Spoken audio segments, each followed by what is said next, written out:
All right. Hi everyone. आज का video बहुत इंपॉर्टेंट होगा अगर आप एक गेट 2027 एस्पिरेंट है तो। आप किसी भी ब्रांच के हो सकते हैं। सारे ब्रांच के स्टूडेंट्स के लिए ये वीडियो इंपॉर्टेंट है। ठीक है। क्या डूज हैं प्रिपरेशन के लिए और क्या डोंट्स हैं, क्या करना चाहिए और क्या नहीं करना चाहिए। इस वीडियो को अगर आप स्टार्ट से लेके एंड तक देखोगे, वो सारे मिस्टेक्स जो रिपीटर ने किए थे इस साल, जो रिपीटर्स हो गए राइट गेट 2027 के लिए, उनकी जो मिस्टेक्स हैं उनसे आप सीख सकते हो और वो चीजें अवॉइड कर सकते हो।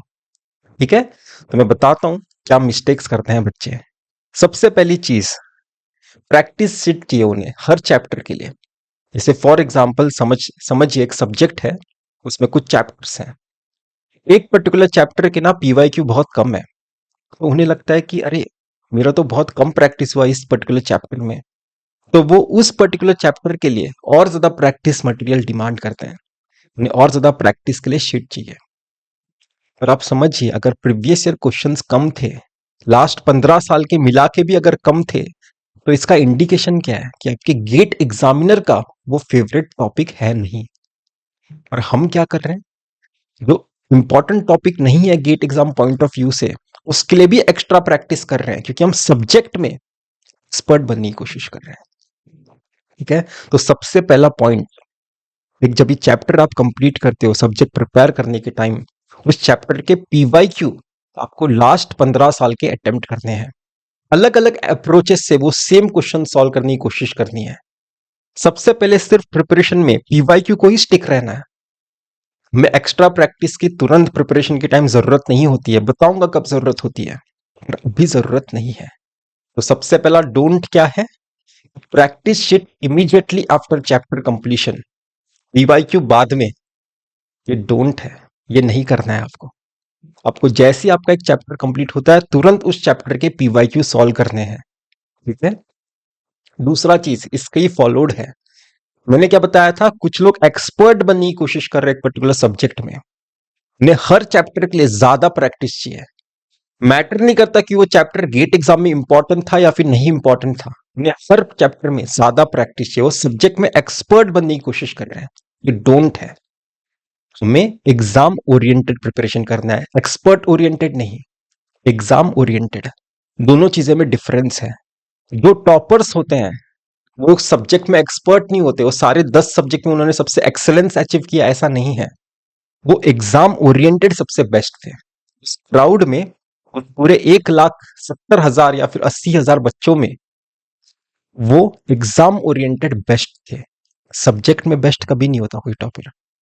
ये हमें डिफरेंस पता होना चाहिए। ठीक है। सबसे पहले मैंने बताया कि पीवाईक्यू को शीट को सॉल्व करना है।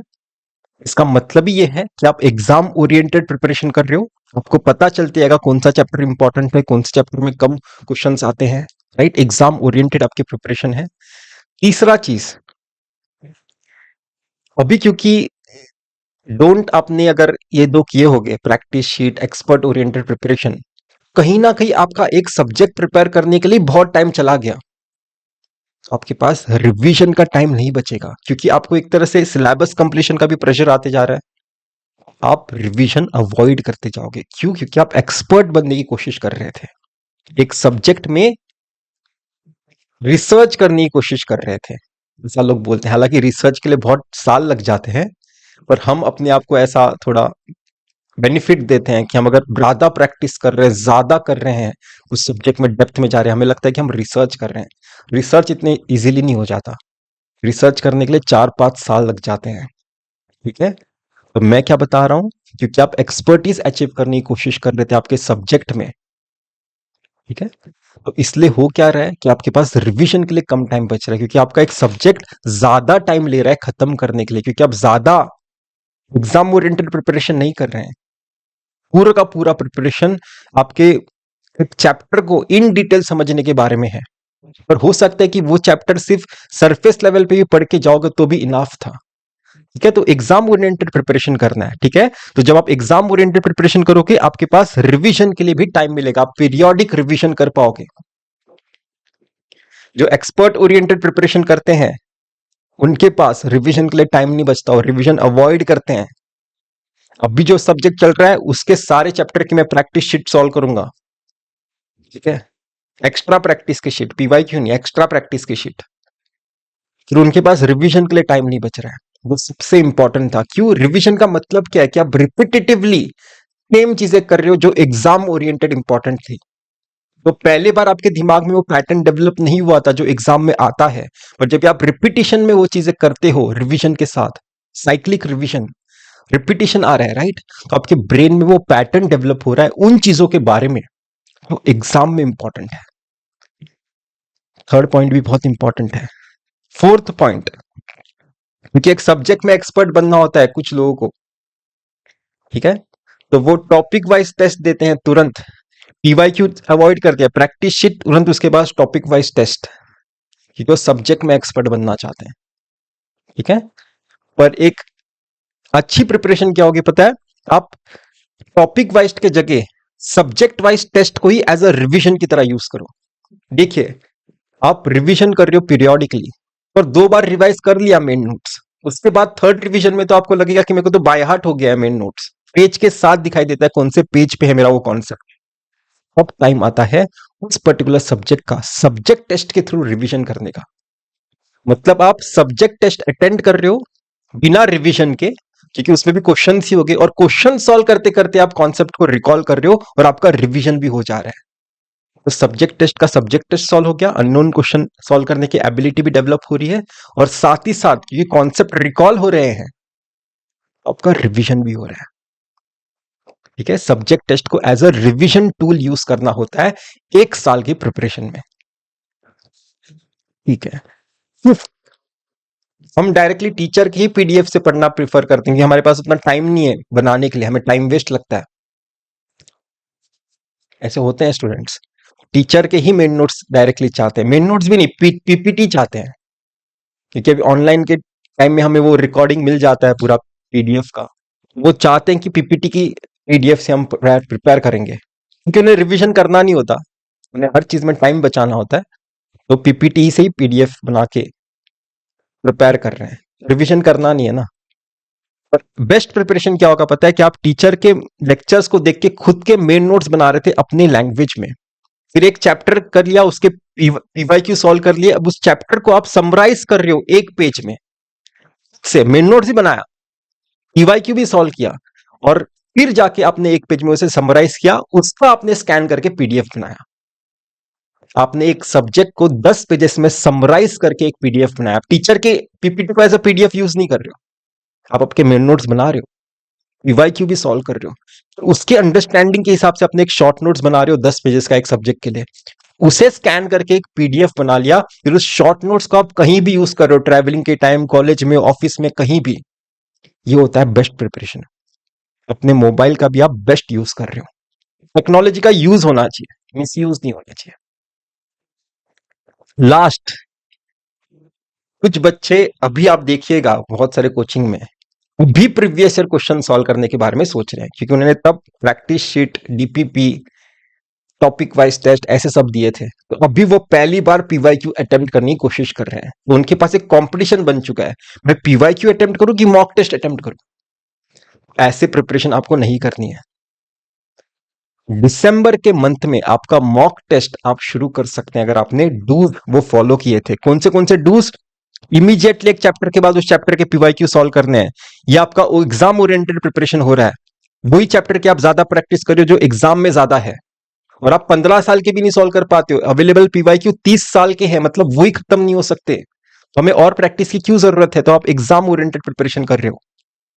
रिवीजन पीरियोडिकली करना है, सब्जेक्ट टेस्ट को as a revision tool use करना है, मल्टीपल रिवीजन मेन नोट्स के बाद, ठीक है। अपने मेन नोट्स खुद बनाने, शॉर्ट नोट्स बनाने, उसे स्कैन करके पीडीएफ बनाना है। अगर आप ये सब करते हो सिस्टमैटिकली, तो आप डेफिनेटली दिसंबर के मिड से मॉक टेस्ट शुरू कर सकते हो, और आपका पीवाईक्यू पहले ही कंप्लीट कर लिया था आपने, तो आप मॉक टेस्ट शुरू कर सकते हो, और आपके पास लास्ट का 1 या फिर 1.5 महीना बचेगा सिर्फ मॉक टेस्ट और उसकी एनालिसिस के लिए। फिर मॉक टेस्ट में आप आपके वीक एरियाज को आइडेंटिफाई करोगे, फिर उस वीक एरियाज के लिए आप एक्स्ट्रा प्रैक्टिस की शीट ढूंढोगे। आप समझ रहे हो मैंने क्या बताया? प्रैक्टिस शीट आप कब सॉल्व कर रहे हो, एक्स्ट्रा प्रैक्टिस कब सॉल्व कर रहे हो? जब आपको मॉक टेस्ट में पता चलेगा आपके वीक एरियाज क्या है, उन वीक एरियाज के लिए आप चाहिए तो एक्स्ट्रा प्रैक्टिस क्वेश्चन सॉल्व करिए या फिर टॉपिक वाइज टेस्ट सॉल्व करिए। तो ये होता है बेस्ट प्रिपरेशन।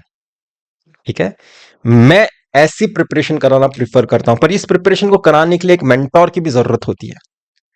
इसलिए जनरली कोचिंग्स इतना सब आपको अच्छे से नहीं बताते हैं, क्योंकि इतना सब बताने के लिए स्टूडेंट के साथ टाइम स्पेंड करना पड़ेगा, उसे गाइड करना पड़ेगा, अभी ये करिए, अभी ये करिए, अभी ये करिए। तो अगर आप मेरे साथ प्रिपेयर करना चाहते हो, मैं गेट 2027 के लिए बेस्ट प्रिपरेशन करा सकता हूं। ठीक है, अगर आप मेरे साथ आगे बढ़ना चाहते हो, जहां पे मैं आपको बताऊं हर स्टेप पे, आप जब मैसेज करोगे मैं अवेलेबल रहूं आपके लिए, तो आप मेरे साथ प्रिपेयर करिए गेट 2027 के लिए। आप गेट कंप्यूटर साइंस का हमारे पास पूरा का पूरा रिकॉर्डेड लेक्चर्स अवेलेबल है, फुल सिलेबस। ठीक है, तो आपके पास पूरा कंप्यूटर साइंस का रिकॉर्डेड कोर्स होगा। अगर आप कंप्यूटर साइंस की प्रिपरेशन करना चाहते हैं, मेरे साथ कर सकते हैं। मैं आपको सिस्टमैटिकली गेट 2027 तक गाइड करूंगा, एक राइट डायरेक्शन में गाइड करूंगा, आपकी लेवल समझते हुए आपके हिसाब से गाइड करूंगा। अगर आप गेट डेटा साइंस एआई की प्रिपरेशन करना चाहते हो, उसके लिए भी मैं गाइड कर सकता हूं। ठीक है, दिसंबर 31 तक बहुत मिनिमल फीस है। दिसंबर 31 तक सिर्फ फीस 9,000 है, गेट कंप्यूटर साइंस के लिए भी और गेट डेटा साइंस एआई के लिए भी। कंप्यूटर साइंस का 9,000, डेटा साइंस एआई का 9,000। अगर आप चाहते हो, आप प्रिपेयर कर सकते हो हमारे साथ। हमारे सब्जेक्ट मैटर एक्सपर्ट है हर सब्जेक्ट के डाउट सॉल्व करने के लिए। आप प्रिपेयर करिए और एक राइट डायरेक्शन में आगे बढ़िए। ठीक है? तो मैं एक्सपेक्ट करता हूं कि आप मुझे व्हाट्सएप पे मैसेज करोगे इस नंबर पे, और इस जर्नी को हम इंजॉय करेंगे। ठीक है, प्रिपरेशन को इंजॉय करना इंपॉर्टेंट है, एक सजा नहीं आप काट रहे हो, एक जर्नी है ये। अपने आप को आप अलग इंसान बनते हुए देखोगे इस जर्नी में। मैं पहले ऐसे नहीं था, इतना कॉन्फिडेंट नहीं था। गेट एग्जाम की जर्नी ने मुझे ऐसा बनाया है। ठीक है, तो अगर आप भी अपने लाइफ में कुछ अच्छा करना चाहते हैं, गेट एग्जाम की प्रिपरेशन डेफिनेटली करिए, इंजीनियर के लिए सबसे बेस्ट एग्जाम है। तो इतना ही था इस वीडियो में। और बाकी अगर आप डेमोज चाहते हो, अगर डेमो चाहते हो तो मैं आपको वेबसाइट पे उस पर्टिकुलर सब्जेक्ट के कुछ लेक्चर्स भी एज अ डेमो दे सकता हूं, आप देख सकते हैं। सब कुछ देख के करिए, लेक्चर खुद चेक करिए। मैं आपको वेबसाइट पे दूंगा लेक्चर्स का एक्सेस, फिर बताइए। ठीक है, तो इतना ही था इस वीडियो में। हम फिर मिलेंगे किसी वीडियो के साथ। Till then, bye.